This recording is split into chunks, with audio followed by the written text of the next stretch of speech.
नहीं निकली है।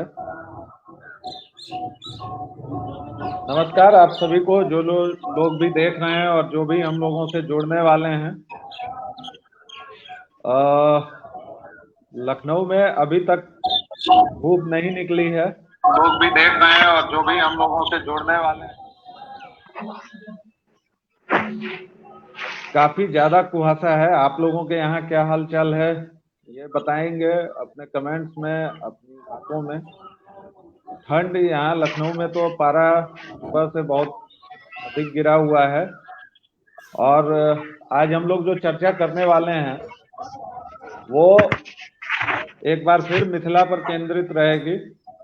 हमारे साथ दो बहुत खास मेहमान हैं, उनकी चर्चा करेंगे। लेकिन पहले विषय मैं बता दूं। आज का हमारा विषय जो है वह फिर से एक बार मिथिला पर ही केंद्रित है। मिथिला में स्वरोजगार या उद्यम, इसकी क्या क्या परेशानियां हैं, क्या क्या भविष्य है, क्या क्या मुस्तकबिल है, इन सभी बिंदुओं पर हम लोग चर्चा करेंगे। और हमारे साथ जो अतिथि हैं वो दोनों ही ऐसे हैं जिन्होंने इस क्षेत्र में, मिथिलांचल में ही काम करने की ठानी है और वो लोग काम कर भी रहे हैं। कई बार बहुत मुश्किलें भी आई, बहुत परेशानियां भी आई उनको, लेकिन इसके बावजूद हमारे दोनों अतिथि ही डटे हुए हैं। डरे भी हैं। डरे भी हैं। तो सबसे पहले परिचय कराता हूं आप लोगों का। वैसे स्वनाम धन्य श्री राज झा सर को परिचय की आवश्यकता नहीं है। हमारे साथ जुड़ रहे हैं श्री राज झा। राज सर संचार विशेषज्ञ रहे हैं और एडवर्टाइजमेंट के गुरु भी हैं। इसके अलावा वह मधुबनी में एक रेडियो जॉकी सेंटर बना रहे हैं। इन सबके अलावा भी राज सर की एक खासियत है कि बहुत कम शब्दों में वो जो पंच लाइन लिखते हैं या कहते हैं वह देश भर में फैला हुआ है। और वो समय के अनुसार जब चर्चा होगी तो हम लोग बात करेंगे कि इनका कौन सा पंच लाइन बेहद प्रसिद्ध रहा है। राज सर, शायद आपकी तरफ से कुछ शोर आ रहा है, या हमारे दूसरे अतिथि जो हैं आप लोग मेरा देख लें। माइक ऑफ है। ओके, तो हम लोग राज सर से बात करेंगे। और हमारे दूसरे अतिथि हैं श्री मनीष आनंद। मनीष आनंद जी अभी फिलहाल मधुबनी के जरैल गांव में मखाना की फैक्ट्री लगाए हैं। इनके उत्पाद हैं मिथिला नेचुरल्स, इनकी कंपनी का नाम है, और मिथिला मखान के नाम से। मुझे लगता है मनीष जी की तरफ से ही आवाज आ रही है। कुछ कुछ देर के लिए अच्छा। अगर वो माइक ऑफ कर लेंगे तो शायद, या कम कर लें तो। मनीष जी मिथिला नेचुरल्स के नाम से इन्होंने मखाना का उत्पादन और मखाना के कई सारे प्रोडक्ट्स हैं, जिसमें लावा के नाम से भी इनके कई सारे प्रोडक्ट्स हैं, कई सारे उत्पाद हैं। हम इनसे भी बात करेंगे। हम दोनों अतिथियों का स्वागत करते हैं। आप सबके जो भी सवाल हों आप लोग यहाँ फेसबुक लाइव के दौरान लिख सकते हैं, बोल सकते हैं। बोल तो नहीं सकते हैं, लिख सकते हैं। फिलहाल सबसे पहले मिथिला, इससे पहले कि मैं पहले अतिथि पर चलूं, राज सर से बात करने हम लोग जाएं। इन दोनों के लिए दो दो सवाल भी आ चुके हैं। थोड़ी सी भूमिका में मैं ये कहना चाहूंगा कि जो मिथिला कभी औद्योगिक क्षेत्र के तौर पर भी विख्यात था, अभी भी अगर आप ललित नारायण मिथिला यूनिवर्सिटी में जाएंगे तो वहां महाराज की बिछाई रेल पटरी शायद आपको मिल जाए। 3-4 साल पहले तक तो दिखती थी। इसके अलावा दरभंगा, मधुबनी और इसके आसपास के इलाकों में चीनी मिलों का यह क्षेत्र था। आजकल जिस तरह पश्चिमी उत्तर प्रदेश है, किसी समय गन्ना के लिए और चीनी के लिए यह क्षेत्र प्रसिद्ध होता था। इसके अलावा भी कई सारे उत्पाद थे जो हमारी बातचीत के दौरान आप लोगों को सुनने को मिलेगा। हमारी यह चर्चा अब हम शुरू करते हैं। मैं सबसे पहले श्री राजा जी को आमंत्रित करता हूं कि वह अपनी बात करें। राज सर। मान के चल रहा हूँ कि चर्चा हिंदी में हो रही है, जी तो सर। हाँ, इसी भाषा का प्रयोग करूंगा। और वैसे भी मेरा ये मानना है कि हर एक चीज का अपना एक एजेंडा और अपनी एक जगह होती है। तो जो मिथिला मैथिली है वो एक अपने आप में दुरुस्त एजेंडा है, और वो उसका उद्यमिता से में को जोड़ देना तो थोड़ा गड़बड़ हो जाता है। खैर, बहरहाल हम जिस बात से की चर्चा हम करने वाले हैं कि क्या मिथिला में स्वरोजगार या एंटरप्रेन्योरशिप के अवसर हैं या नहीं है। तो सबसे पहले जो हमको पहली लड़ाई जो होती है वह है मानसिकता की, कि क्या हम उस मानसिकता से बाहर आ पा रहे हैं जो हमें एक तरह से दिशा देती है कि बीए करो, एमए करो, नौकरी करो, और उसी को सब सही मानते हैं, या फिर हम अपनी तरफ से कुछ रोजगार कर सकते हैं और उसका एक समाज में एक्सेप्टेंस लेवल भी होना चाहिए। मैंने कई जगह ऐसे देखे हैं, जैसे मान लीजिए कोई ट्रांसपोर्ट का बिजनेस करता है, उसकी अपनी बसें चलती हैं, तो लोग बोल देते हैं वो तो बस चलाते हैं। इसका ये मतलब थोड़ी है कंडक्टर और ड्राइवर है। वैसे कंडक्टर ड्राइवर होना भी कोई बुरी बात नहीं। तो हमारी मानसिकता क्या है, हमारी एक्सेप्टेंस लेवल क्या है, ये हम लोगों को तय करना होगा। और इसमें एक्सेप्टेंस लेवल में जो सबसे बड़ी टेंशन आती है वो है सिक्योरिटी की। एक आदत पड़ जाती है आदमी को एक चेक की, प्रति माह एक चेक आ जाता है जिससे कि आपको सिक्योरिटी दिखती है, और पेरेंट्स को भी सिक्योरिटी दिखती है कि नौकरी करने से एक सिक्योरिटी है, अपना घर परिवार बाल बच्चे सब ठीक ठाक पल जाएंगे। और बिजनेस में अप्स एंड डाउन्स होते रहते हैं, लेकिन आज तो नौकरी में भी अप्स एंड डाउन्स होते हैं। कभी भी आप निकाले जा सकते हैं, कभी भी आप रखे जा सकते हैं। तो हम कुछ बेनिफिट की बात सबसे पहले कर लेते हैं, जल्दी जल्दी। अगर हम अपने ही घर पे कुछ उद्योग करते हैं, घर मतलब आसपास, तो हमें सबसे बड़ा बेनिफिट ये होता है। आज अगर आप कहीं भी रहते हैं तो आपको एक शुरू में भाड़े पे मकान लेना पड़ता है, but in rural you stay in your own houses, nobody rents a house. तो आपको एक वो बड़ा एक सपोर्ट हो जाता है। खाने पीने के लिए थोड़ी बहुत जमीन सबके पास है, तो खाने पीने, तो रोटी और मकान, ये दो सुविधाएं हो जाती हैं, जो एक बहुत बड़ा सपोर्ट है। उसके बाद आप एक थोड़ा एक रिस्क ले सकते हैं। तो उसमें पहला चरण जो है वो हम ऐसे देखते हैं कि सबसे पहले हम देखेंगे कि यहाँ मार्केट किस चीज की है, मार्केट किस चीज की है और वो मैं कर सकता हूँ कि नहीं। तो रूरल मार्केट मतलब अगर मैं अपने गांव में हूं तो मैं दरभंगा, मधुबनी या 200 किलोमीटर के क्षेत्र को अपना मार्केट मान लेता हूं सबसे पहले, पहले काम के लिए, जहां पूंजी कम लगती है और काम ज्यादा होता है। उसके बाद दूर की मार्केट है, और उसके बाद नेशनल मार्केट है। अगर हम प्रोडक्ट्स को दो कैटेगरी में डिवाइड कर देते हैं, rural to urban and urban to rural. तो अगर आप रूरल प्रोडक्ट्स को अर्बन मार्केट में ले जाना चाह रहे हैं तो आपको उनकी नीड्स के हिसाब से उस प्रोडक्ट को डेवलप करना पड़ेगा। मेरे को बहुत सारी ऐसी चीजें मिलती हैं जो कि हम डेवलप कर सकते हैं। जैसे हमारे यहाँ वुड वर्क काफी होता है। अगर आप पिछले 50 साल पहले की बात करेंगे तो हर व्यक्ति को दान दहेज में बड़े सुंदर सुंदर पलंग आते थे, आलना आती थी, बक्से आते थे, संदूक आते थे, बहुत खूबसूरत। आज वो एज लुक अलाइक एंटीक के शेप में पूरे हिंदुस्तान या बाहर में बेचे जाते हैं, वैसे ही संदूक, वैसे ही पलंग। लेकिन हम लोगों सर ने यहाँ सरमाई। जी। सर आपके लिए दरअसल एक सवाल आया है, प्रवीण झा जी ने किया है कि बार जी। बार प्रयास और बीमार सिस्टम की वजह से सफल जी। न होने पर भी ऐसा क्या है जो आपको पुनः प्रयास करने को प्रेरित करता है? इसका भी जवाब आप दे दीजिएगा, मतलब हाँ, ये एक सच्चाई है, बहुत कड़वी सच्चाई है कि पिछले 10-15 साल से जो भी मैं कर रहा हूँ उसमें फेल होता हूँ।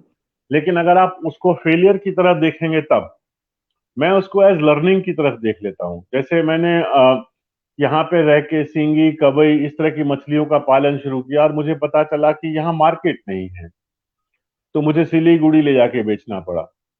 और वहां पे बेचने खरीदने का तरीका अलग है। लेकिन अभी एक शख्स जुड़े, उन्होंने कहा नहीं, दरभंगा ले आइए, हम बेच देंगे। तो ट्रांसपोर्टेशन तो लड़ाई है वो, उसको आपको एक दिन में तो कोई भी सक्सेसफुल नहीं होगा, 2 4 4 साल 5 साल 7 साल लगेंगे, उसमें कोई दिक्कत नहीं है। और वो पुश फैक्टर होना चाहिए। मेरे पास एक कंफर्ट जोन था सैलरी का, तो मैं सैलरी का एक हिस्सा घर पे दे देता था और दूसरे हिस्से से ये सब उत्पाद करता था। अब मेरे पास वो नहीं है कंफर्ट जोन। प्राइवेट नौकरी थी, ना कोई पेंशन है ना कुछ, तो अब कोई इनकम बोल के नहीं है, जो है वो यहीं से लगाना है और यहीं से डालना है, तो अब और फूंक फूंक के चलता हूँ। तो मैंने एक जो कहावत है हिंदी की, उसमें सुधार कर दिया है कि दूध का जला छाछ भी फूंक फूंक कर पीता नहीं है, रख देता है। तो मैं मतलब इतने उससे चल रहा हूँ। पर ऐसा नहीं है कि नहीं होगा, ऐसा नहीं है कि नहीं होगा। तो आप अगर प्रोडक्ट्स को बांट देंगे तो आपको कुछ ना कुछ करने को यहाँ पे जरूर मिल जाएगा, चाहे वो एग्री रिलेटेड हो, एक्वा रिलेटेड हो, एजुकेशन रिलेटेड हो, इंडस्ट्रियल रिलेटेड हो, कंस्ट्रक्शन रिलेटेड हो। आप कुछ ना कुछ काम यहाँ पे कर सकते हैं और काम करने की कमी प्रवीण नहीं झा है। प्रवीण झा जी का सर रिज्वाइंडर भी आ गया है कि फेल्योर नहीं उन्होंने कहा है, वो है दरअसल आपके उत्साह की वजह जानना चाहते हैं ताकि और लोग भी मोटिवेटेड हों। जिद, जिद और कुछ नहीं, जिद। उत्साह यही है कि जिद है कि मुझे अपनी जमीन पे लौटना है, मुझे यहीं रहना है, मुझे नहीं पॉल्यूशन में मरना है, मुझे रोज की जिंदगी 10 दिन की कम नहीं करनी है, मुझे एक दिन की मीटिंग के लिए 4.5 घंटे नहीं खत्म करने हैं। मतलब एक एक 15 मिनट की मीटिंग के लिए 4 घंटे जहां खत्म होते हो, मुझे वहां नहीं रहना है। लेकिन आप ये एक एज के बाद कर सकते हैं या एक एज से पहले कर सकते हैं। एक जी। बार जब आपके बाल बच्चे हो जाते हैं, उनको पढ़ाना है लिखाना है, तो वो एक पीरियड आ जाता है जब आप ये नहीं कर सकते हैं। तो ये डिसीजन या तो वेरी अर्ली इन लाइफ लिया जाए या बहुत लेट इन लाइफ लिया जाए। तो ये जिद है, सिर्फ जिद है और कुछ आ, नहीं है। आपकी जो बात है वो मुझे लगता है कि शायद मैं और मनीष हम दोनों जिस एज पर हैं, जिस मुकाम पर हैं, वह आपकी बात से रिलेटेड है कि बच्चे अब बड़े हो रहे हैं और आपको एक जगह रहना पड़ेगा, और उस जिद में कहीं ना कहीं वह फैक्टर आपको रोकता है। जैसे 3 साल पहले मैं अपना अनुभव बताऊं तो 3 साल पहले मैंने कोशिश की थी कि मैं बिहार लौटूंगा, लेकिन मुझे वैसा कुछ शायद नहीं मिल पाया, तो अंततः थक हार कर मुझे लखनऊ शिफ्ट होना पड़ा। अब सर आपको थोड़ी देर के लिए रोकता हूँ, मनीष जी की तरफ हम लोग चलेंगे। मनीष जी के लिए भी एक सवाल है और उस सवाल से वह शुरू कर सकते हैं, बाकी अनुभव वो बांटेंगे। आपका सवाल है कि आपको इस व्यापार की प्रेरणा कहाँ से मिली, और शुरुआती दौर के सहयोगी और रुकावटें क्या क्या थे, इस पर थोड़ा प्रकाश डालें, और आपका एंड गोल क्या है, और मिथिला के उत्पादक उससे कैसे लाभान्वित होते हैं। थोड़ा लंबा सवाल है लेकिन धन्यवाद। हाँ, उसको टुकड़ों में जवाब देते हैं। धन्यवाद। अब मुझे लगता है कि बहुत ज़्यादा बैकग्राउंड नॉइज नहीं आ रहा होगा, हालांकि हम छत पे अभी हैं। नहीं नहीं आ रहा करीब है। लगभग 30-35 फुट ऊपर है और गांव के बीच में है, तो कुछ ना कुछ भजन कीर्तन ये चलता रहता है, तो आएगा तो उसके लिए क्षमा प्रार्थी पहले से ही। अब बात करते हैं कि प्रेरणा कहाँ से मिली, और उसके बाद शुरुआती दौर की परेशानी और रुकावट, और उसके बाद एंड गोल एंड ये। तो सबसे पहले हम बात करते हैं प्रेरणा कहाँ से। देखिए, मैं मिथिला में ना पैदा हुआ ना आगे, मतलब बोर्न बॉट अप नहीं हुआ, मेरा बचपन नहीं बीता। तो मुझे मिथिला के बारे में बस इतना पता था कि हम लोग गर्मी छुट्टियों में, पिताजी मेरे रिजर्व बैंक में थे, तो वहां से हम लोग पटना में रहते थे, वहां से छुट्टियों में आते थे, आम खा के फिर चले जाते थे, या कोई शादी विवाह कोई फंक्शन होता था फैमिली में या रिलेटिव्स में, तो हम लोग आते जाते थे। इतना ही मेरा रहा शुरुआत में। तो वहां से फिर हम दिल्ली गए, और उसके बाद मैं यूके के कंपनी में काम किया था, तो मेरा मार्केट साउथ एशिया हुआ करता था। सार्क कंट्रीज का मैं कंट्री मैनेजर था, और जो प्रोडक्ट था वो हमारा बिल्डिंग प्रोडक्ट्स था। आई मीन एफएमसीजी या फूड या खेती या इससे कोई मतलब नहीं था। गुड़गांव में जितने भी आप ग्लास बिल्डिंग्स देखते हैं, उसमें से मोस्टली हमारी कंपनी ने उसको लगवाया था जब मैं वहाँ पे होता था। हाँ, मेरा लास्ट प्रोजेक्ट जो था वो आपका वो एंटीला था, मुकेश अंबानी की जी का जो घर है, वो मेरा लास्ट प्रोजेक्ट था। उसके बाद मैंने वहाँ से कंपनी छोड़ दी। छोड़ने का रीज़न भी यही था, मुझे लगा कि कॉरपोरेट पॉलिटिक्स और कॉरपोरेट जो कल्चर है वहाँ पे शायद मैं मिसफिट होता हूँ।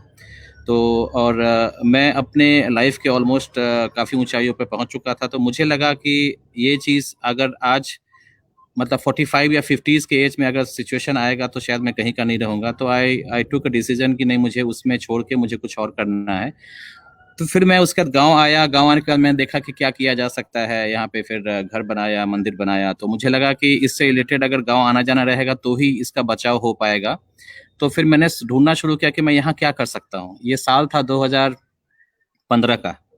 तो मुझे लगा कि मेरे मंदिर के बगल में ही पोखर था, वहाँ पे मखाना हो रहा था। तो मुझे लगा कि मखाना किया जा सकता है। तो मैंने मखाना में शुरुआत की। पहले तो जैसे हर कोई करता है कि हमने मार्केट से पहले साल लिया था, लेकिन उसके बाद फिर मैंने अपने खुद की खेती करवाई, मल्लाह को पैसा देके और बाकी चीज़ों में। तो उसमें एक ये था कि धीरे धीरे जो था वो पहला साल अच्छा नहीं रहा। अनुभव के आधार पे मल्लाह पॉइंट ऑफ व्यू से जो यहाँ पे थे लोकल मेरे पार्टनर, उसके अलावा जो दिल्ली में खारी बावली था वहाँ पे भी। तो प्रेरणा यूं मिली कि मुझे लगा कि हमको बिकॉज मैं इस बीच में करीब 6-7 प्रोडक्ट मैं इंडिया में डेवलप उसको एस्टेब्लिश कर चुका था। मतलब राइट फ्रॉम ऑप्थेल्मिक ग्लास जो आई ग्लास होता था से लेकर बिल्डिंग प्रोडक्ट्स तक, इस बीच में आपका एक्सरे ग्लास था और भी बहुत सारी चीजें थी। एक मेरा और एक वेंचर है स्लिप गार्ड करके, मैं वो भी था। मुझे लगा कि इन सब का एक लाइफ साइकिल है, 6-8 साल में सब कुछ बदल जाता है। आजकल जिस तरह से बदल रही हैं चीजें, टेक्नोलॉजी बदल जाती है, प्रोडक्ट बदल जाता है, बाकी चीजें। तो मुझे लगा कि जो बेसिक चीज है रोटी कपड़ा मकान, इससे रिलेटेड अगर हम कुछ काम करें तो इसका सस्टेनेबिलिटी है। उसमें भी जो रोटी है, जो जो फूड सेक्टर है, उसमें असीम संभावनाएं हैं। और हम लोग फिर मैं जब बिहार में जब आया, देखा अपने नज़रों से, मैं देखना शुरू किया, तो मुझे लगा कि यहाँ पे बहुत संभावना है, हम लोग उसको एज ए प्रोडक्ट बना के बेच सकते हैं। तो इस तरह से यहाँ से प्रेरणा मिली। उसके बाद शुरुआती दौर की दिक्कतें और रुकावट तो देखिए वो तो हर जगह होता है। अगर आप दिल्ली में करेंगे तो भी, बॉम्बे में करेंगे तो भी समस्या आती है। हाँ, वहाँ पे चीज़ें आसान है क्योंकि आपके पास, खासकर जब बिजनेस करते हैं तो आप इंडिविजुअल नहीं होते हैं, आप पीछे से और आगे तक आपका सप्लाई चेन रहता है कि आपको रॉ मटेरियल कहाँ से लेना है, पन्नी कहाँ से लेनी है, काटन कहाँ से लेना है, मसाला कहाँ से लेना, बहुत जो जिस फील्ड में जो है उसको उसका लेना पड़ता है, उसका जो वेंडर्स होते हैं, प्लस आगे आपको बेचना भी पड़ता है। उस हिसाब से बिहार ऑब्वियसली मुझे लगता है कि बॉटम 5 में तो जरूर होगा, अगर आगे नहीं भी बात करें तो दिक्कतें तो थी, मुझे पता था कि ये समस्या है। मतलब मैं ये सोच के नहीं आया था कि मुझे यहाँ पे आइडियल सिचुएशन मिलेगा कि सब कुछ प्लग एंड प्ले सिस्टम में। हम गए, वहाँ पे काम शुरू किया। जैसे गुजरात में हो सकता है प्लग एंड प्ले सिस्टम हो, महाराष्ट्र के कुछ सेक्टर्स में हो, दिल्ली एनसीआर में हो, लेकिन डेफिनेटली बिहार में ऐसा मैं सोच के कभी नहीं आया था। तो मुझे पता था कि समस्याएं हैं और आएंगी। तो दिक्कतें तो आती हैं, लेकिन ठीक है, उसका सोल्यूशन ही मिल जाता है। इसी समाज से दिक्कतें भी आती है, इसी समाज से सोल्यूशन ही मिल जाता है। अब उसके बाद मेरा एंड गोल क्या है, तो देखिए शुरुआत तो मैंने जरूर मखाने से की है। हम लोग मखाने की सिर्फ ट्रेडिंग नहीं करते हैं। हमने सोचा कि ट्रेडिंग में बहुत लाइफ लंबा नहीं है। मतलब any one can replace you any day any moment, क्योंकि उसको आपसे सस्ता दे देगा, आपको रिप्लेस कर लेगा। Then I came into branding, कि मैंने सोचा कि हम लोग अपना ब्रांड बनाते हैं। बिकॉज ब्रांड ठीक है, टाइम लगेगा, बट ठीक है, टाइम है, वर्कआउट कर सकते हैं।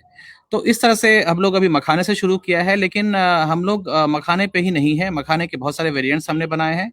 उसके बाद मखाने के अलावा हम लोग धीरे धीरे जो है बाकी, अभी हम लोग यहाँ पे जो स्ट्रेंथ है, बिकॉज मैं हमेशा से मानता हूँ कि जिस मार्केट का जो स्ट्रेंथ है उसके साथ आप कस्टमाइज प्ले करेंगे तो आपको ज़्यादा सक्सेस मिलेगा। जैसे राज सर ने बोला मछली के बारे में कि हमने करा, लेकिन यहाँ पे उसका मार्केट नहीं था। हालांकि उन्होंने सोच के किया होगा कि यहाँ पे लोकल मार्केट है, मछली का मार्केट तो है ही है। तो हम लोग उसको अभी मैं वर्कआउट कर रहा हूँ। जो भोज भात यहाँ पे जो बहुत बड़ा है, इनफैक्ट मेरा एक एनालिसिस ये है कि किसी भी महीने में किसी भी गांव में एवरेज 10 भोज भात होता ही होता है 50+ लोगों का। मतलब सुख और दुख का जो भी कह लीजिए, तो उसके हिसाब से हम क्या डेवलप, क्या प्रोडक्ट बना सकते हैं, तो ये है। और आने वाले समय में हम लोग है, तो मैं इनफैक्ट यहाँ पे कंप्लीट फूड सप्लाई चेन में मैं आना चाहूंगा, मैन्युफैक्चरिंग करके। लाइकवाइज जो लाइक माइंडेड किसान है उनके साथ टाई अप करके, मैं कल कहीं और था, उनसे हमने टाई अप किया है कि आप हमको बना के दीजिए। और उसी में लास्ट क्वेश्चन था कि यहाँ के किसान या उत्पादक कैसे लाभान्वित हो सकते हैं। तो मैं ये जानता हूँ कि सब कुछ हम नहीं बना सकते। अगर हम मखाने पे काम कर रहे हैं तो मखाने का जो एंसिलरीज इंडस्ट्रीज है, जैसे उसकी पैकेजिंग हो गई, उसका ट्रांसपोर्टेशन हो गया, उसका मसाला हो गया, और भी कुछ है, पाउचिंग हो गया। जैसे ये एक डब्बा है, तो इसके मुझे डब्बा कहाँ से मिलेगा? अभी मैं सारा कुछ दिल्ली से सोर्स करता हूँ। किसी ने बताया कि पटना में, बट पटना भी दूर है। मैं मधुबनी के रिमोट एरिया में, लगभग मधुबनी सेंटर से 20 किलोमीटर दूर रहता हूँ, तो मुझे मधुबनी पहुंचने में 1 घंटा लगता है, उसके बाद फिर आगे का सफर। तो ये सारी समस्याएं जो है वो है, अभी मैं सारा कुछ बाहर से सोर्स करता हूँ। तो कहने का मतलब है कि अगर ये आता है तो इससे लाभान्वित हो सकते हैं जो और भी इंडस्ट्री बिठाना चाहे इससे, या सप्लाई चेन में आना चाहे। दूसरा, प्रोडक्ट तो मुझे लोकल ही चाहिए, क्योंकि हम लोग बेसिकली, मैं इस थीम पे काम करता हूँ, जो इंडिजिनस प्रोडक्ट बिहार का है उसको हम लोग कैसे वर्ल्ड लेवल पे लेके जाएं। बिकॉज मेरा एक्सपोजर वर्ल्ड में रहा है, वर्ल्ड मार्केट में रहा है, ठीक है, एफएमसीजी में नहीं रहा है, बट मोर और लेस थोड़ा बहुत फाइन ट्यून करके आपको समझ में आ जाता है कि बिल्डिंग प्रोडक्ट्स हो या एक्स या वाई या जी हो, जो भी है। तो हम लोग अभी लोकल किसान से कोशिश कर रहे हैं, मखाने के अलावा जो कुछ वैरायटी, स्पेशल वैरायटीज के जो हमारे यहाँ चावल हुआ करता था, उसको हम लोग दोबारा से रिवाइव करवाएं, उनके साथ हम खेती करें, उनको बताएं कि आप ये हमारे लिए इसको प्रोड्यूस करके दीजिए, और हम उसको अपने पैकिंग में, ब्रांडिंग में उसको सॉर्टिंग, ग्रेडिंग करके बेचेंगे। तो इस तरह से बहुत मेरे सारी ख्याल से मैंने बातें, शायद आंसर। बहुत सारी बातें आपने बताई भी मनीष जी, और आगे भी हम लोग अभी और भी चर्चा करेंगे। राज सर, जी आपसे चूंकि मनीष जी फूड सेक्टर पर बोल रहे हैं, और आपका चूंकि मछली पर भी आपने कुछ काम किया है, और इसके अलावा, लेकिन मैं और मेरे जैसे लोग आपको संचार विशेषज्ञ के तौर पर ही जानते हैं, कम्युनिकेशन के मास्टर के तौर पर। और आप मधुबनी में शायद नहीं, मधुबनी में आप इस तरह का एक संस्थान भी खोल रहे हैं। मैं चाहूंगा कि उसके बारे में भी आप कुछ बताएं, ताकि अभी जो लोग हमें सुन रहे हैं या बाद में जो जुड़ेंगे, ये सुनेंगे, जानेंगे, वह मधुबनी के और दरभंगा के युवक और युवतियां जान सकें कि उनके लिए एक विशिष्ट मौका किस तरह आप क्रिएट कर रहे हैं। ओके, देखिए, जैसे जैसे इंटरनेट की दुनिया फैल रही है, मैं जब जवान था तब करीब 1% हम इंटरनेट पेनिट्रेशन था, और इतनी जल्दी हम लोग 34%, 35% पे आ गए हैं। आज अगर गांव घर में एक छोटी सी भी घटना होती है तो उसकी फोटो फेसबुक पे आ जाती है कि बस पलट गई, या आगजनी हो गई, या कुछ ऐसा हो गया। जी। तो और जितने लोग बाहर रहते हैं उतनी ज्यादा समाचार की खपत होती है। तो संचार माध्यम के लिए यहाँ पे एक बहुत बड़ी अपॉर्चुनिटी है। जो लोग घर से बैठ के भी काम कर सकते हैं, बहुत सारे लोग ऐसे हैं जो लिख पढ़ सकते हैं पर बाहर नहीं जा सकते, थोड़ी सी ट्रेनिंग की जरूरत है। तो इस तरह की ट्रेनिंग हम यहाँ देना चाहते हैं। फिर मेरा एक वही जिद जो है मेरी, कि मैं शहर नहीं जाऊंगा, तुम गांव आ जाओ, मैं शहर नहीं जाऊंगा। तो मैंने गांव में खोला है यहाँ पे, क्योंकि जगह है मेरे पास, आप रह भी सकते हैं अगर चाहें तो। जैसे जिस जगह पे मैं हूँ वो दरभंगा से करीब 1 या 1.25 घंटे में दरभंगा बस स्टैंड से आप मेरे घर पहुंच सकते हैं। दिल्ली में मेरे घर से दिल्ली यूनिवर्सिटी जाने में 2 घंटे लगते हैं। तो मैं इस आइडिया से देखता हूँ कि लोग क्यों नहीं आ सकते। लोग आ सकते हैं, 2-4 घंटा क्लास करें, सीख सकें। और क्योंकि मेरे पास अपनी कोई ऐसी मतलब जिसको हम लोग बोलते हैं कन्वेंशनल डिग्री या डिप्लोमा या कुछ, मैं कभी इनके पीछे रहा नहीं। मैंने खुद सीखा है, तो मुझे वो तरीका आता है जिससे सिखाया जा सकता है, practical. Like I have no formal education at all. तो मैंने अपने तरीके से सीखा है, मैं सिखा सकता हूँ। तो उसमें जिस तरह से रेडियो का प्रसारण होता है, टीवी का होता है, मोबाइल जर्नलिज्म का है, इन चीजों को सीखने के लिए अगर आप दिल्ली, बंबई, कलकत्ता जाते हैं, वहां जो न्यूज वाले आपको सिखाते हैं, जॉब की गारंटी वो भी नहीं देते हैं, पर वो सिखाते हैं, तो आपको 2,30,000, 2,50,000 की फीस लेते हैं और वो लोग सिखाते हैं। जो कि हम लोग यहाँ मतलब 20-30 हजार में भी सिखाने को तैयार हैं, मुफ्त में भी सिखाने को तैयार हैं।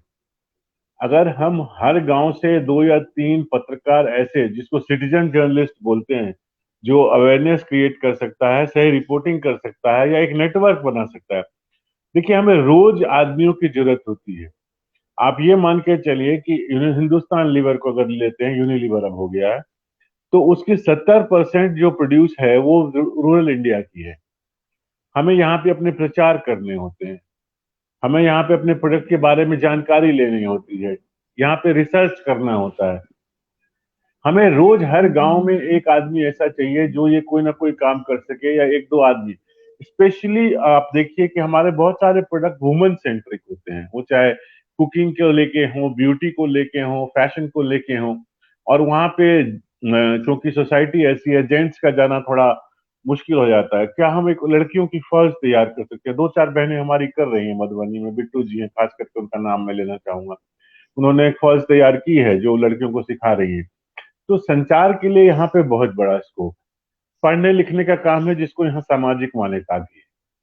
लोग यहाँ आके सीख सकते हैं, प्रैक्टिकल कर सकते हैं, अपने आप को उसमें झुका सकते हैं, और कुछ इनकम भी कर सकते हैं, और अगर बहुत अच्छे निकल गए तो नौकरी भी कर सकते हैं, जिस तरह से कॉरेस्पॉन्डेंट्स होते हैं या लोकल रीजनल कॉरेस्पॉन्डेंट्स होते हैं।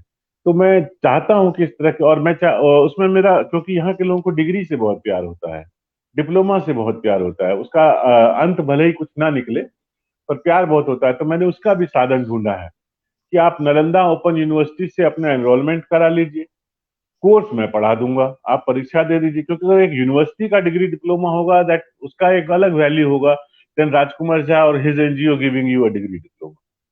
तो मैंने वो रास्ता भी खोल के दिया है, पर रिस्पांस बहुत कम है। उसकी कई वजह हैं। लोग आना नहीं जी चाहते, माँ बाप पूछते हैं ई पेड़ के की हेते, जी नौकरी भेटते, ब्याह हेते, तब इस सब का आंसर मेरे पास नहीं है। लेकिन हाँ, मैंने हमेशा से कहा कि हमने 70 साल से 80 साल से अपने देश की जनता को मूर्ख बनाया है, ये कह के कि पढ़ लिख के नौकरी मिलती है।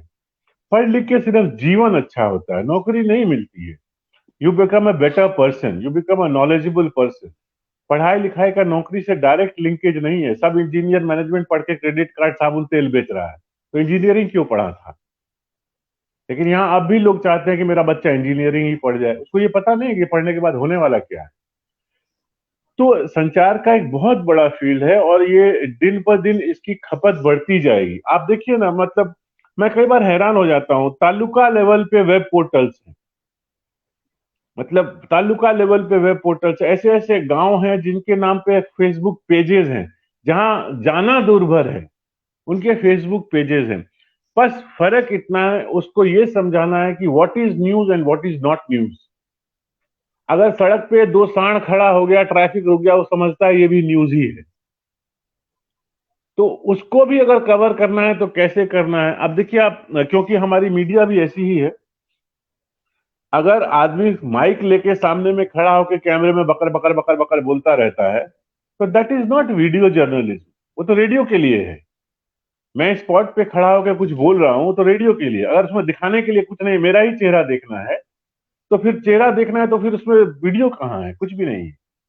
तो वीडियो जर्नलिज्म किसको कहते हैं, न्यूज रिपोर्टिंग किसको कहते हैं, रेडियो के लिए कैसे फर्क है, स्टिल पिक्चर्स के लिए कैसे फर्क है, इस तरह की चीजें जो है, जो और साथ में ऐसा होने से जो छोटे छोटे उद्यम है, छोटे छोटे एंटरप्रेन्योरशिप है, उसकी जब रिपोर्टिंग होने लगेगी तो हमको एक अच्छा नेटवर्क मिल जाएगा। हम लोग बहुत ज्यादा डेवलप करेंगे।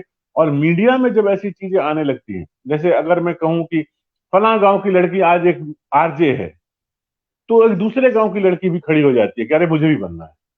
तो इसका स्कोप बहुत है, कोशिश कर रहा हूं, हारने से डरता नहीं हूं, जिद्दी हूं, पर करूंगा जरूर। तो हमने कम्युनिटी रेडियो लगाया है जहां प्रैक्टिस कर सकते हैं लोग, हमारी आवाज सुन सकते हैं, उसको इंटरनेट के थ्रू हम ब्रॉडबेस आपकी करेंगे। सर मैं रिक्वेस्ट करूंगा कि आप एक बार इस प्लेटफॉर्म से अपना एड्रेस बता दें, ताकि जो लोग सुन रहे हैं या जिनको थोड़ी भी रुचि हो वो आप तक पहुंच।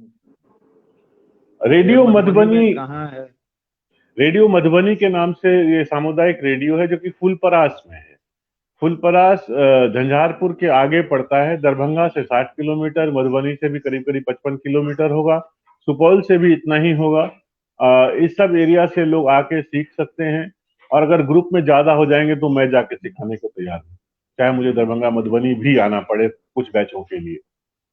तो हम फुलपरास में हैं, फुलपरास के ये पास। और खास तौर से ये खास तौर से मैं अभी जो भी 20 से लेके और 25-27 तक के युवक युवती सुन रहे हैं, उनके लिए मैं कहूंगा कि ये बेहद शानदार मौका है। और राज सर की बातों से कुछ बिंदु उठाते हुए मैं 1 से 2 मिनट बोलूंगा। मुझे पता है कि आप लोग राज सर और मनीष जी को सुनने के ज्यादा इच्छुक हैं, मैं नहीं ज्यादा टाइम दूंगा।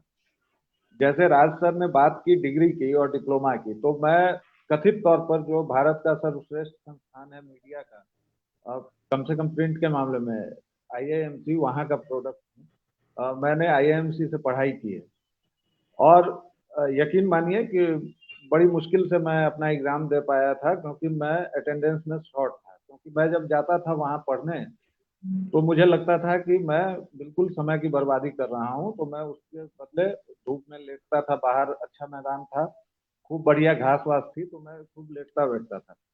लेकिन जिस दिन मैं फील्ड में गया अपनी पहली नौकरी या पहले असाइनमेंट पर, तो मुझे लगा कि मैंने जितना कुछ पूरा इकट्ठा किया है पढ़ाई के नाम पर, वह सब मुझे अनलर्न करना है।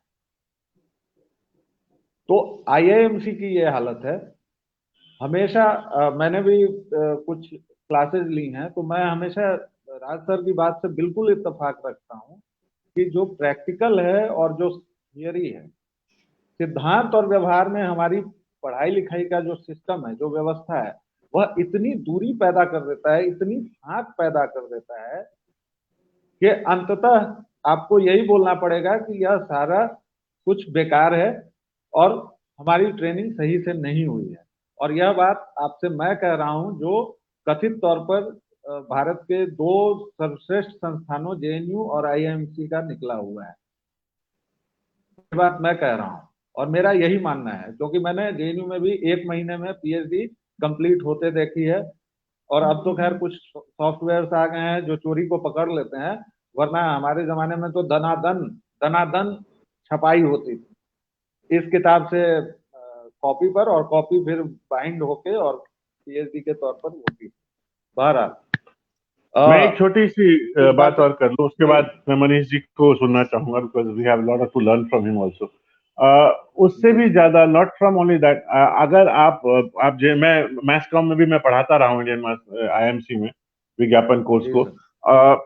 अगर आप देखें तो हमारे जो बच्चे हैं, जो हमारे बिहार के बच्चे हैं और बाहर दिल्ली के जो बच्चे हैं, वो उसमें कोई फर्क नहीं। इनफैक्ट मेरा मानना है कि हमारे बच्चे ज्यादा तेज हैं। वो हर तरफ जी से मैथ, मतलब नॉलेज हो, लैंग्वेज, मैथमेटिक्स हो, उसमें ज्यादा तेज है। उनको दीन दुनिया की ज्यादा खबर है। वो आपको कभी भी ऐसा नहीं कहेंगे, उनको ऐसा नहीं है कि वो नहीं बता सकेंगे कि देश का राष्ट्रपति कौन है या पार्लियामेंट कैसे चलती है। उनको सब चीज की जानकारी होती है। शहर का कोई बच्चा नहीं आपको बता सकता, वो अपना विधायक भी नहीं जी बता सकता है। लेकिन जहां हम मार खाते हैं, जहां हम मार खाते हैं, वो है ग्रूमिंग एंड टॉकिंग। जी अपने आप को कैसे अच्छे से प्रेजेंट करना, चाहे वो हमारे कपड़ों से हो या हमारी बात से हो, ये भी बहुत जरूरी है। और मैं भी चाहता हूं कि हमारे बच्चे ये भी सीखें। कल को आप कहीं इंटरव्यू में जाते हैं तो आए बाएं आए ऐसे मतलब ना करें।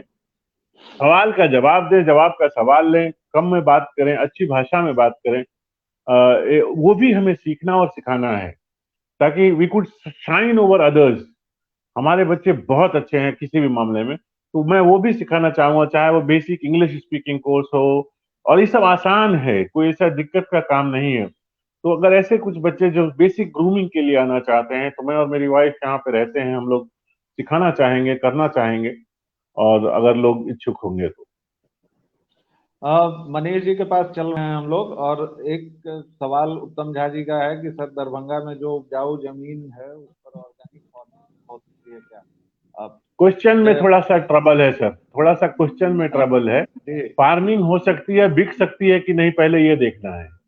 जी मनीष जी, आप भी इसी सवाल से अपनी बात को आगे बढ़ा सकते हैं कि क्योंकि मखाना के बारे में जी जी ये एक भ्रांत धारणा है कि मखाना बहुत गहराई वाले तालाबों में ही हो सकता है, जबकि आपने मुझे बताया है, इसलिए मुझे पता है कि मखाना अब 4 फीट पर भी हो सकता है। और अब तो शायद वो मतलब लोग जरूरी नहीं है कि तालाब में ही करें। आधा आधा फीट पे भी कर सकते हैं, 6 इंच पानी से भी कर सकते हैं, पानी रहना चाहिए उसकी जड़ों में। जी, तो मनीष जी को हम लोग सुनेंगे। जी जैसा राज सर ने बोला, बिल्कुल ठीक बोला कि इसमें बिकेगा कहाँ पे। समस्या यही आती है, बिकेगा कैसे? हम बना तो लेंगे, बिकेगा कहाँ?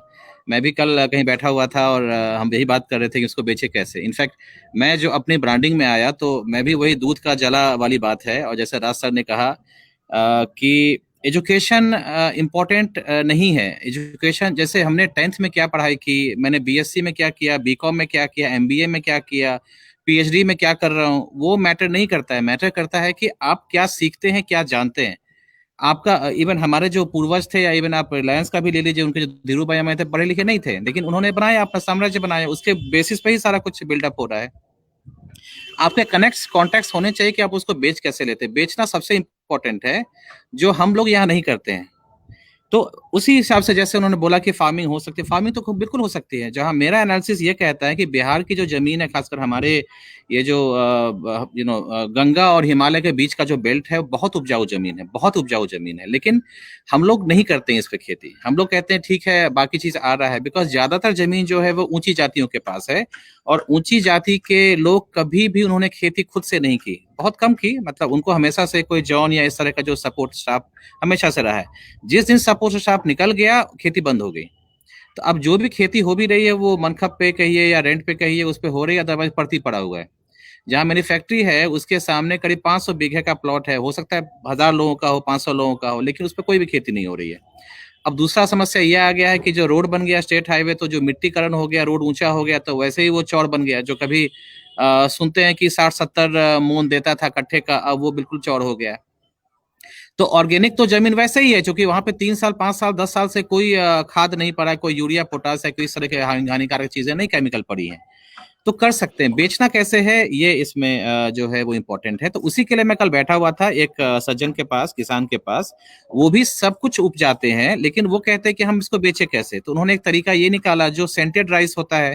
पहले वो धान बेच देते थे, धान मिलता था वही 11 12 17 18 जो भी मिलता था, रेट मिलता था।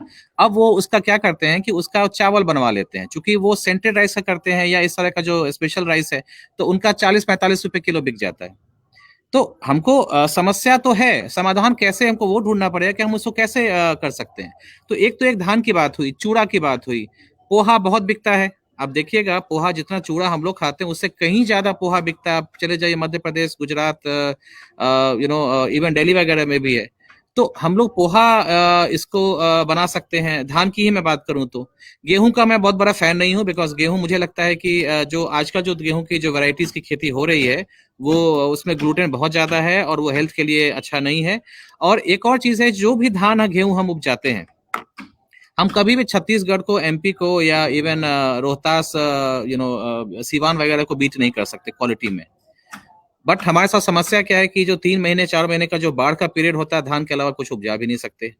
तो क्यों ना हम नॉर्मल जो धान करते हैं कि चलो डाल दिया आसान सा, कि हम लोग कुछ वेराइटीज करें, जैसे रेड राइस हो गया, ब्लैक राइस हो गया, स्टिकी राइस हो गया। बहुत सारी वेराइटीज हैं जो हमारे यहाँ खुद का था, तुलसी फूल है, और भी बहुत कुछ था। उसको हम लोग खेती करें, क्योंकि उसका मार्केट फिर भी है, 2 पैसा आपको ज्यादा यील्ड मिल जाएगा। आप धान की जगह आप चावल बेचिए। अब मैं जैसे अभी हम लोग टाई अप करने जा रहे हैं कुछ किसान से, कुछ एफपीओ से, कि भाई आप जो भी धान आप करते हैं, ट्रायल बेसिस पे 1 साल हमारे लिए धान उपजा के देखिए। अगर आपको फायदा होता है, या मुझे भी लगता है फायदा होगा, बिकॉज मैं भी तो बेचूंगा उसको। और मेरी कोशिश है कि मैं लोकल ही खपत करूं इसको। मुझे ट्रांसपोर्टेशन भी नहीं देना है, बिकॉज ट्रांसपोर्टेशन बहुत बड़ा चैलेंज है, बिहार से कॉस्टली है। और दूसरा क्या है कि जब आप उसको ट्रांसपोर्ट करके कहीं बाहर लेके जाते हैं, तो आप लोकल प्रोडक्ट से कम्पीट करते हैं। एमपी हो गया, या कहीं और हो गया, महाराष्ट्र हो गया। तो लोकल प्रोडक्ट में आपका बिहार का प्रोडक्ट कोई क्यों लेगा? क्योंकि हमारे यहाँ सपोर्ट सिस्टम नहीं है। वहां पे वो लोग बहुत सपोर्ट सिस्टम में करते हैं, दूसरे का हैंड होल्डिंग ज्यादा करते हैं। तो एक वो भी सेंटीमेंट आ जाता है कि भाई ये बाहर का बिहार हमारे यहाँ क्यों बिकने आना। जैसे हमारे यहाँ भी था कि भाई हमारे यहाँ का मछली, आंध्र का मछली हमारे यहाँ क्यों बिक रहा है। भाई हम नहीं करेंगे तो कोई तो अपॉर्चुनिटी का इनकैश करेगा ना। अगर हम करते हैं तो कोई कहाँ आएगा। आप कीजिए, सस्ता पड़ेंगे आप भी। हम महंगा बेचते हैं, हमारी कोशिश रहती है हमने बना लिया तो हम इसको इतना महंगा बेचेंगे, भाई पता नहीं हमने क्या सोना उपजा लिया है। बहुत सारी चीजें हैं, तो इस पे हम लोग को ध्यान देना होगा कि उसको कैसे कर सकते हैं। उपजाइए, मार्केट बिल्कुल तैयार बैठा हुआ है जी। एक पुष्पा झा जी का एक कमेंट आया है, और वो चूंकि आपकी बात से रिलेटेड है कि लॉजिस्टिक की भी बहुत समस्या है, सुदूर इलाकों में सर्विस बहुत मांग है। आप चूंकि इससे 2-4 होते होंगे, आप कैसे उसका सामना करते हैं? हम लोग ट्रेन से भी करके देखे थे, हम लोग ट्रेन से किया। बट ट्रेन में क्या है कि मखाना वॉल्यूमेट्रिक आइटम है, तो हमने ट्रेन से भेजा। ट्रेन में 2-3-4 कंसाइनमेंट ठीक ठाक चला गया। यहाँ से हम लोग मधुबनी लेके जाते थे। जब से मधुबनी में पेंटिंग हुआ, उन्होंने वहाँ लेना बंद कर दिया कि भाई हमारी दिवाली खराब हो जाएंगी। तो फिर हम लोग जयनगर लेके चले गए या दरभंगा लेके चले गए।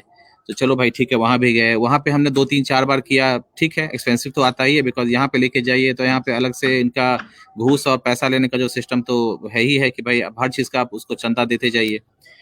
तो वहां से करने के बाद फिर आप दिल्ली या जहां पे मंगवाते हैं वहां से उसको मतलब उसको क्या बोलते हैं, बिल्टी के साथ उसको क्लियर करवाइए, वहां भी पैसे दीजिए, फिर आप ट्रांसपोर्ट लेके घर आइए, जहां भी आपको जाना है लेके जाइए। इसमें क्या हुआ कि 2-3-4 कंसाइनमेंट तो चलो चला गया। एक बार मेरा हमने भेजा था कुछ 100 बैग, उसमें से 2 बैग चोरी हो गया। तो वर्थ लगभग 12,000 के आसपास का था। तो हमने कहा कि भाई चोरी हो गया, आप इसका बताओ, बिकॉज आप तो इंश्योर करते हो। बोलते हो कि हाँ करते हैं, बट आप भूल जाओ, कुछ होने वाला नहीं है। नटसेल यही था, उन्होंने बताया कि रेलवे के कानून के हिसाब से अगर हाथी भी चोरी हो जाए तो 800 रुपए का मैक्सिमम मतलब हम लोग कंपनसेशन देते हैं। तो मैंने उसके हाथ से फॉलोअप नहीं किया, कोई फायदा नहीं है। हम लोग ढूंढ रहे थे कि और किसको वर्कआउट करें। तो एक अभी जो सबसे मखाना में जो है वो सेफ एक्सप्रेस है। उसके अलावा अभी रिविगो भी आ गया, यहाँ पे गति भी आ गया है। सर्विसेज तो पुअर है ही, बिकॉज काम करने वाले बिहारी ही एंड ऑफ द डे। तो उनका जो अपना एक लिगेसी है कि हम आज काम नहीं करेंगे, आज शाम हो गया, आज कल आते हैं। तो ये जो, बिकॉज बिजनेस ऐसे नहीं होता, आपके विश से नहीं होता, बिजनेस होता है बिजनेस के एथिक्स के हिसाब से। अगर आप 9 to 5 या जो भी आपका टाइमिंग है उस पर आप काम करते हो, एक्स्ट्रा काम करते हो तो और अच्छा है, कम से कम उतना तो आप काम जरूर करो जो भी आपका टाइमिंग है। तो ये चीज है जो बिहार से लॉजिस्टिक का बहुत बड़ा इश्यूज है, जो हम लोग खैर ग्रेजुअली चेंज हो रहा है धीरे धीरे। अब मैं मेरी बात करूं, हमने इसको हमारी कैसे चर्चा हाँ मैंने इसको कैसे किया। तो चूंकि मैं दिल्ली में भी मैं रहता हूं, तो वहां पे मैंने एक गोडाउन बना रखा है कि क्विक सर्विस अगर मुझे दिल्ली आसपास भेजना हो तो वहां से भेज देते हैं। छोटा सा एक सेटअप वहां का रखा है। तो ये चीज है जी। इसका एक बहुत बढ़िया फॉर्मूला है। फॉर्मूला ये है कि आप कुछ पीस में अपने आप को बांट लेते हैं। यह पहला है प्रोड्यूस, क्या मैं प्रोड्यूस कर सकता हूं, प्रोड्यूस करके अपना पैसा बना सकता हूं। अगर प्रोड्यूस नहीं कर सकता तो दूसरा पी है प्रोक्योर, क्या मैं प्रोक्योर करके बेच सकता हूं। मैं प्रोड्यूस नहीं कर सकता पर मैं सारे इलाके के आम प्रोक्योर कर सकता हूं, सारे इलाके के चावल प्रोक्योर कर सकता हूं। तो प्रोड्यूस, प्रोक्योर। अगर ये दो नहीं कर सकता तो क्या मैं तीसरा पी कर सकता हूं, प्रोसेस, क्या मैं उसको प्रोसेस कर सकता हूं, प्रोसेस की भी। अगर ये भी नहीं कर सकता तो क्या मैं पैकेज कर सकता हूं। तो प्रोड्यूस, प्रोक्योर, प्रोसेस, पैकेज, और उसके बाद है प्रमोट, क्या मैं उसको प्रमोट कर सकता हूं। अगर इन 4-5 पीस में से कहीं एक अपनी जगह बना ले और फिर एक से दूसरे में आते चले जाएंगे तो कोई भी एंटरप्रेन्योरशिप जो बिल्कुल, मैं शुरुआत भी ऐसे ही की थी। आसान बिकॉज जब मैं इसको प्रोड्यूस, जब सबसे पहले मैंने पहले साल प्रोड्यूस किया, मुझे दिक्कत आई बेचने की, क्योंकि मैं बेच तो रहा था लेकिन जो चैनल था वो शोषण करता था। खाली बावली में जो भी आजकल जो हम देख रहे हैं आढ़ती का जो सिस्टम जो चल रहा है, ये वही आढ़ती था जो मुझे उन्होंने 4 महीने तक पैसा नहीं दिया और कहा कि आपका माल जो है 450 में बात करके 250 में बेचने को तैयार था। मैंने कहा वापस करो माल, मैं 30,000 रुपया रेंट दे के वापस मैं फरीदाबाद में लाया। वहां मैंने फिर नेक्स्ट जो है उसको पैकेजिंग करके ब्रांड बना के उसको मैंने फिर बेचना शुरू किया। And that's the day and today मैं मतलब मूविंग टुवर्ड्स नॉर्थ ओनली जी। हमारी चर्चा, मैं आपको एक और छोटा सा एग्जांपल दे रहा हूँ 1 मिनट के लिए। जैसे हम लोग मैं उत्तराखंड और हरियाणा दोनों में खेती करता हूँ। तो हमने यहाँ पे जो हमारे दिल्ली में फ्रेंड्स हैं उनसे प्री ऑर्डर ले रखा है कि हम आपको 100 किलो चावल, 100 किलो गेहूं ऑर्गेनिक देंगे, इतना सब्जी देंगे, और वहां पे प्रोड्यूस करते हैं, यहाँ लाके दे देते हैं। तो हमने अपनी मार्केट पहले से फिक्स कर दी। बिल्कुल बिल्कुल। तो हमको प्रॉफिट हो जाता है, किसान का भी भला हो जाता है। ये एक अच्छा उपाय है जो पहले से प्री बुकिंग अगर आप कर सकते हैं। दूसरी बात जो मनीष जी ने बताई, तो मनीष जी चूंकि 2-3 घाटे सह सके, तो मेरा चूंकि व्यापार का बहुत अनुभव नहीं है, मेरा जो भी संस्था है वो चूंकि वर्चुअल है, उसमें बहुत ज्यादा पैसे की जरूरत तो होती है, लेकिन इतना ज्यादा उसका बहुत फिजिकली पैसों से लेन देन नहीं है, फिजिकल प्रोडक्ट तो नहीं है मनीष जी की जो बात है जी, फिजिकल प्रोडक्ट नहीं है, तो इसलिए मनीष जी ने जो बात कही उस पर आप लोग ध्यान दें कि आप पहले खुद को आंक भी लें कि हो सकता है शुरू में कुछ ऐसे झटके भी आपको झेलने पड़े। राज सर, चर्चा हम लोगों की बहुत ढंग से बढ़ रही है और अब केवल 15 मिनट बचे हैं, तो इसका मतलब है कि हम लोगों ने लोगों को बोर नहीं किया है। कम से कम मुझे तो बहुत मजा आ रहा है। कल मैंने एक आर्टिकल में लिखा था कि आज के दौर में हर स्मार्टफोन एक वीडियो कैमरा है और हर एक आदमी जिसके पास स्मार्टफोन है वो पत्रकार है। आपकी ही बात को आगे बढ़ाएं कि हाड़ लड़ रहे हैं तो वो न्यूज है या नहीं है। एक भूमिका तो हमारी तथाकथित मीडिया की भी रही है, जिनको लोग न्यूज चैनल कहते हैं, मैं उनको एंटरटेनमेंट चैनल कहता हूं, कि उन लोगों ने न्यूज की पूरी परिभाषा ही विकसित करके रखी। तो जब हर एक स्मार्टफोन एक वीडियो कैमरा है और हर एक आदमी एक पत्रकार है, उस दौर में आपके संस्थान की क्या अहमियत हो सकती है, इस पर तो आपने बताया। लेकिन लोग महज 20,000 30,000 देकर क्यों ना सीखने आए, जबकि अब आईएमसी की फीस भी मेरे हिसाब से, मुझे जहां तक पता है, 90,000 के आसपास पहुंच गई है, 90,000 या 1 लाख के आसपास। और बाकी संस्थानों में तो 2 लाख, 2 लाख 2.5 लाख के करीब होते हैं। तो ये क्यों हो पा रहा है और इससे लोग कैसे इस पर थोड़ा इसकी सा कई वजह हैं। एक तो वजह है कि लोग इसमें अपने आप को देख नहीं पा रहे हैं, भले ही इंटरेस्ट हो। और दूसरा ये है कि उनको अभी डायरेक्ट इन्वॉल्वमेंट या डायरेक्ट रिक्रूटमेंट ये नहीं दिख रहा है। जैसे आपने कहा मोबाइल फोन, मोबाइल फोन बहुत कुछ है। मोबाइल फोन से आप पिक्चर ले सकते हैं, मोबाइल फोन से आप ऑडियो रिकॉर्डिंग करके भेज सकते हैं, मोबाइल फोन से आप वीडियो रिकॉर्ड कर सकते हैं, मोबाइल फोन पर आप आर्टिकल लिख के मेल कर सकते हैं। तो बीट प्रिंट, रेडियो और टेलीविजन और वेब, आप चारों तरह के मीडियम का एक मोबाइल फोन से आंसर कर सकते हैं। और ये एक सिंपल स्मार्टफोन होने से हो जाएगा जिसमें 8 मेगापिक्सल से ऊपर का कैमरा हो, बस इतनी सी रिक्वायरमेंट है। प्रोसेसिंग फास्ट जी। स्लो वो दूसरी बात है। लोग अगर इसमें, अच्छा होता क्या है कि लोग YouTube पे चले जाते हैं कि कैमरे में फोटो कैसे लें, वो तो दिखा देता है, उस तरह से वो सोचते हैं कि हमने इसको सीख लिया, हमसे हो जाएगा। पर वो practical approach, hands on approach थोड़ा जो है वो चाहिए। मतलब जैसे, मतलब अगर आपने किसी को खाना बना के दिया और उसने कहा इसमें नमक ज्यादा है, तेल ज्यादा है, तो वो बताने वाला कोई चाहिए आपको कि ये क्यों गलत है या क्यों ठीक है या क्यों इसमें से इसको बेटर किया जा सकता है।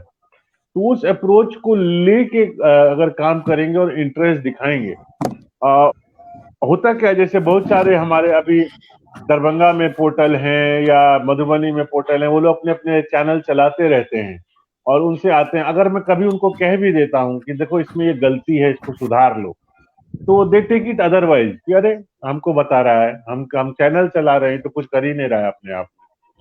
एक कॉम्पोजिशन का लॉ है, एक रिपोर्टिंग का लॉ है, छोटी छोटी एथिकल चीजें हैं जो करनी चाहिए। क्योंकि आजकल का जो मीडिया है वो सिखाता है कि अगर आप चीख नहीं रहे हैं तो समाचार नहीं है। ओवर एक्साइटेड रहना चाहिए हर वक्त आदमी को, तो वो बड़ा एक मुश्किल सा काम है। तो मेरे ख्याल से धीरे धीरे सुधरेगा लोगों को। और इस वक्त क्या है, जब मैंने शुरू किया है तो thanks to Covid school colleges नहीं खुले हैं। अगर स्कूल कॉलेजेस खुल जाएंगे और मैं वहां जाके एक एक बात थोड़ा बोल आऊंगा, समझा आऊंगा, प्रेजेंट करूंगा, लोगों को समझाऊंगा कि ये तुमको सीखना है, ये तुम्हारी अपॉर्चुनिटी, तो may be they will understand it better. कुछ अभी हमारा भी उतना ही लिमिटेशन है कि फेसबुक के जरिए या आप लोगों के माध्यम से या थोड़े बहुत जो लोकल हमारे कॉन्टैक्ट्स हैं उनके जरिए ही हम पहुंच पा रहे हैं। और लॉगरिथम्स हम आप सब जानते हैं, अगर हमारे 5,000 फ्रेंड्स हैं फेसबुक पे, तो at any given point we are not reaching more than 400 या उन्हीं से सिर्फ मिलते हैं जो हमसे अक्सर रेगुलेट करते हैं। तो धीरे धीरे खुलेगा, ऐसा नहीं है नहीं खुलेगा। जब हम कॉलेजेस वगैरह में जाएंगे, 1-2 दिन प्रेजेंट करेंगे अपने आप को, तो हमारा बेटर ऑप्शन निकल के आ जाएगा। उम्मीद है, उम्मीद है। अंतिम 10 मिनट में मैं चाहूंगा कि आप दोनों ही एक दूसरे से बात करें और अब निष्कर्ष की ओर बढ़ाना चाहें।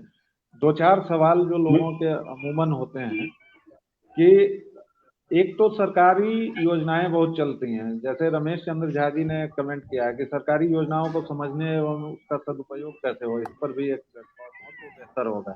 मनीष जी से खासतौर से, क्योंकि ये सरकार के साथ भी डील कर रहे हैं और सरकारी योजनाएं बहुत सारी चलती हैं।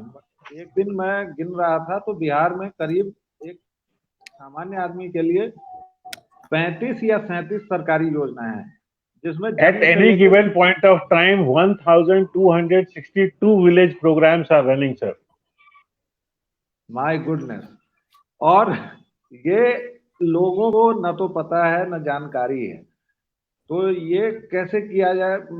मैंने एक मोटे तौर पर देखा तो मुझे पता चला कि जन्म से लेके आपके कफन तक के लिए सरकारी व्यवस्था है, लेकिन वह कहाँ जाता है, कैसे जाता है, वो सब हम लोगों को पता है।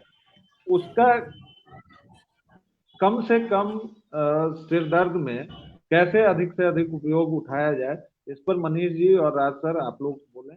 और वो अब उसके लिए आपको एक अलग दिन चर्चा रखनी होगी, बहुत गहन विषय है।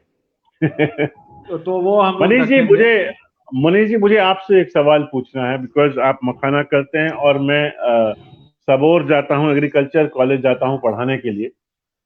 बेसिकली एक्सटेंशन पढ़ाता हूँ, एग्रीकल्चर एक्सटेंशन, और उसका ही एक ब्रांच पूर्णिया में है जहाँ के बहुत लोग जो है वो लोग वो मखाना पे काम करते हैं। काफी अच्छा यूनिट है। जो दरभंगा में मखाना इंस्टीट्यूट है, मैंने इसमें आज तक एक कुत्ता भी नहीं देखा है। कितनी बार मैंने कोशिश की अंदर जाने की, पर वहाँ कोई नहीं मिलता है। मखाना के साथ दो, जो फिशिंग के साथ भी, एक्वाकल्चर के साथ भी, मतलब ये प्रॉब्लम है कि इट रिक्वायर्स स्पेशल पीपल। जैसे जो हमने यहाँ पे तो तोड़ लिया है कि हमने टैंक में मछली पालनी शुरू कर दी है, हम खुद ही निकाल के बेच आएंगे बाजार में, हमको मलाह की जरूरत नहीं है, जो हमारे लिए तोड़ना बहुत जरूरी था। जैसे मखाना में जो फ्रैंकिंग होती है, जब आप दानों को तोड़ते हैं, जी उसमें स्पेशलाइज्ड हैंड है, बिकॉज वो क्रैंकिंग जो है फायर के जी साथ सर, होती है। जी sir. It's a very dangerous kind of a thing which they do. इसमें क्या कुछ टेक्नोलॉजिकल एडवांसमेंट आई है, ये एक मेरा क्वेश्चन है। दूसरा क्वेश्चन है कि जब हम लोग दिल्ली में रहते हैं, हम लोग कैफे कॉफी डे में बैठते हैं या बरिस्ता में बैठते हैं, तो आईटीसी का ब्रांड है, इनके ब्रांड है मखाना को लेकर। Who supplying this, because 90% is what we produce. तो वहां पे जो हमें मखाना पैक करके मिल रहा है इन चॉकलेट फ्लेवर, इन धनिया फ्लेवर, इन पुदीना फ्लेवर, और उनको हम कैलकुलेट कर रहे हैं। तो जैसे मेरा हमेशा, मैं चिप्स लेज के बारे में बोलता हूँ, not particular brand but chips पर से, बट 10 रुपया में 32 ग्राम यानी 320 रुपए किलो मिलता है। काजू से महंगा मिलता है चिप्स। वैसे आप अपने बच्चे को ये कहिएगा तो वो नहीं खाएगा, वो चिप्स ही खाएगा, लेकिन वो काजू से महंगा है चिप्स। तो जो मैं वहाँ बरिस्ता में खा रहा हूँ या उसमें पैकेज जो खा रहा हूँ फ्लेवर देके, that is almost 600 to 800 rupee KG, if I calculate it in KG. तो who supplying this? There has to be somebody from us, और ये आरती ही कर रहे हैं क्या? प्रॉब्लम क्या है यहाँ पे?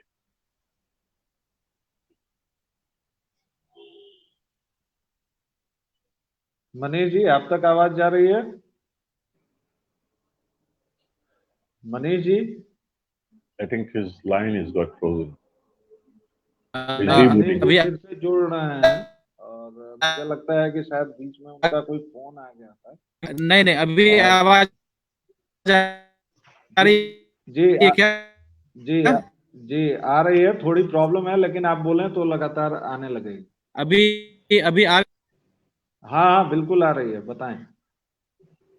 हाँ, तो ये भी एक ब्यूटी है बिहार का, और ये भी चैलेंजेस है। छत पे बैठा हूँ, मतलब गांव के सबसे ऊंची जगह पे मैं बैठा हूँ, फिर भी इंटरनेट जो है ये समस्या है। अब मेरे इसको यहाँ लेके अगर मेरे हम यहाँ रोने गाने लगेंगे फिर तो कभी काम नहीं शुरू करेंगे। मेरे यहाँ टावर ही बंद कर दिया जाता है 12 बजे से 6 बजे सुबह तक। सर इसका अपना मजा है, ये भी चलिए ठीक है, चलता है। तो जैसे राज सर ने बोला, मैं पूरा तो नहीं सुन पाया, बट मोटा मोटी जो मैं सुना मैं उस पर बात मैं करता हूँ। उनके दो सब सवाल और, कर हाँ उनके दो प्लीज सवाल थे। समराइज कर सब दीजिए। जी जी। सबौर इंस्टीट्यूट में वो जाते हम्म। हैं पढ़ाने, और उनका सवाल ये था, एक तो जो लास्ट वाला सवाल था कि जो जैसे खास बरिस्ता हाथ वगैरह मैं समझ चाहिए, गया, हाँ। बरिस्ता हम्म। वाला आप समझ गए। और जी दूसरा सवाल था कि खास हाथ चाहिए, जैसे मल्लाहों की जरूरत है, तो उसको तो राज सर ने तोड़ लिया है। मखाना में हम्म जो खास हाथ चाहिए होते हैं, जो फायर के साथ उसके बीज को तोड़ते हैं, उसके लिए हम्म। क्या कोई टेक्निकल एडवांसमेंट आया है? ये दो सवाल देखिए, मशीन तो इसके लिए आया जी। पहला मैं सबौर पे आऊंगा। मैं इनफैक्ट अभी वीसी साहब से मिला भी था, मैं सबौर गया था 2 दिन पहले, मैं उनसे मिला था, बहुत डिस्कशन हुआ। काम तो ये लोग भी कर रहे हैं, लेकिन अभी जो टेक्नोलॉजिकल एडवांसमेंट है वो बहुत स्लो है। और इसका जो मशीन बना भी रहा है वो नॉन बिहारी बना रहा है, और उसका एक ही मोटिव है कि पैसा कैसे कमाया जाए। तो मैं सीफेट लुधियाना के साथ भी मैं काम कर रहा हूँ। तो वहां पे एक मशीन पेटेंटेड हुआ है मखाना फोड़ने का।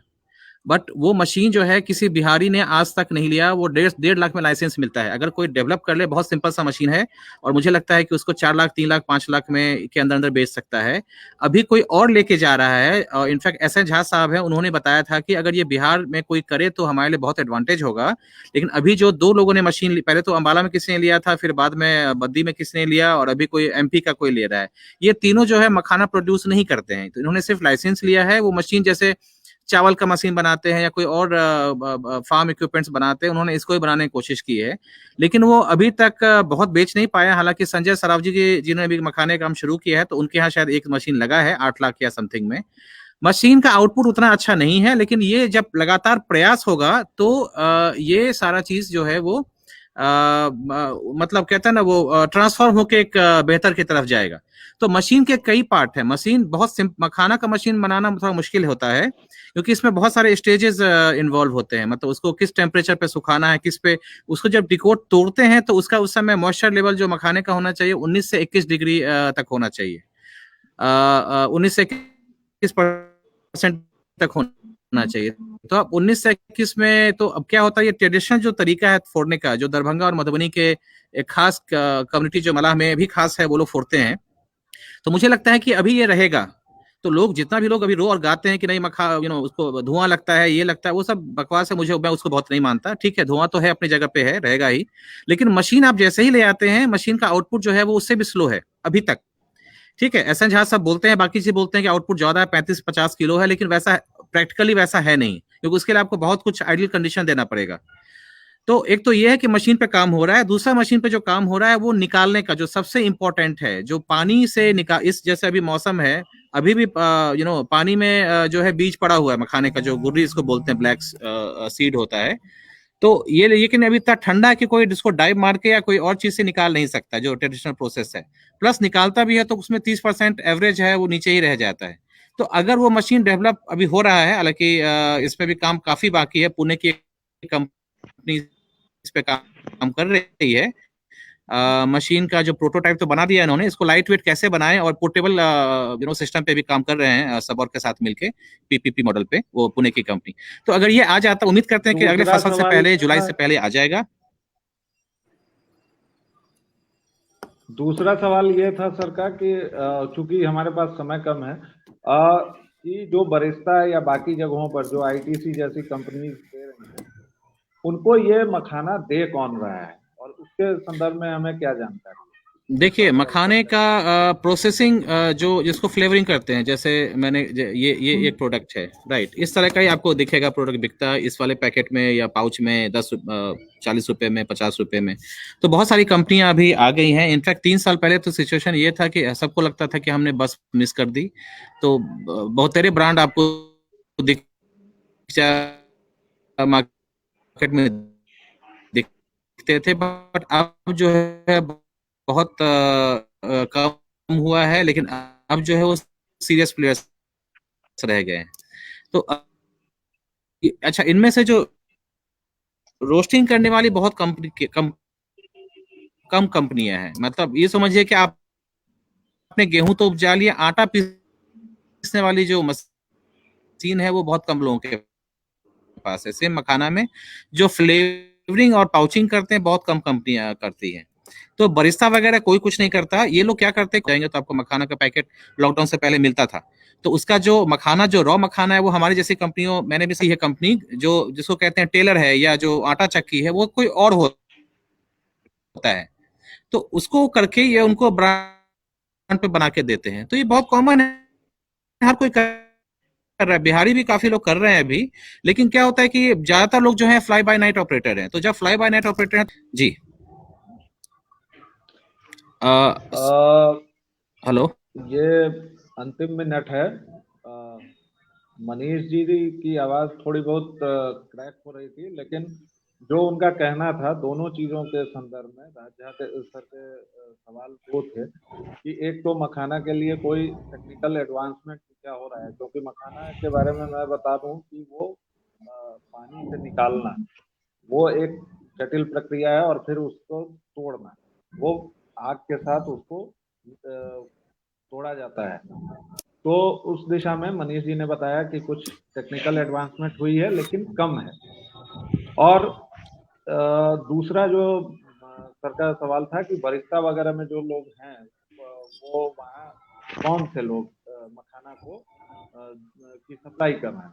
तो मनीष जी ने उसके जवाब में ये कहा है कि उसमें कई बिहारी प्लेयर्स भी हैं, लेकिन एक समय था जब सबको लगा कि बस छूट जाएगी, तो खबर दबड़ में सब लोग आए और उसमें से बहुत सारे लोग अब छूट गए हैं। अब उसमें सीरियस प्लेयर, मैं वितस्ता वेंचर्स की तरफ से अपने दोनों अतिथियों का और आप सभी दर्शकों का बेहद बेहद धन्यवाद करता हूं। समय पर रहना हमारी एक आदत बननी चाहिए, और जो हम लोगों के की पीढ़ी से छूटती जा रही है, इसलिए हमारी कोशिश रहती है कि हम जो समय दें उससे एकदम प्रतिबद्ध रहें। राज सर, आपका बहुत बहुत धन्यवाद। मनीष जी, आपका बहुत बहुत धन्यवाद। हमारे दर्शकों का धन्यवाद। आप लोग अपना प्यार बनाए रखें। राज सर के इंस्टीट्यूट में जिनको भी लगे वो जरूर जाएं। मनीष आनंद जी के मिथिला नेचुरल्स का उपयोग करें, और अगर आपको संचार संबंधी कोई आवश्यकता हो तो वितस्ता वेंचर्स को याद करें। हमें लाइक और शेयर करते रहें। बहुत बहुत धन्यवाद। Thank you very much. धन्यवाद, धन्यवाद, थैंक यू।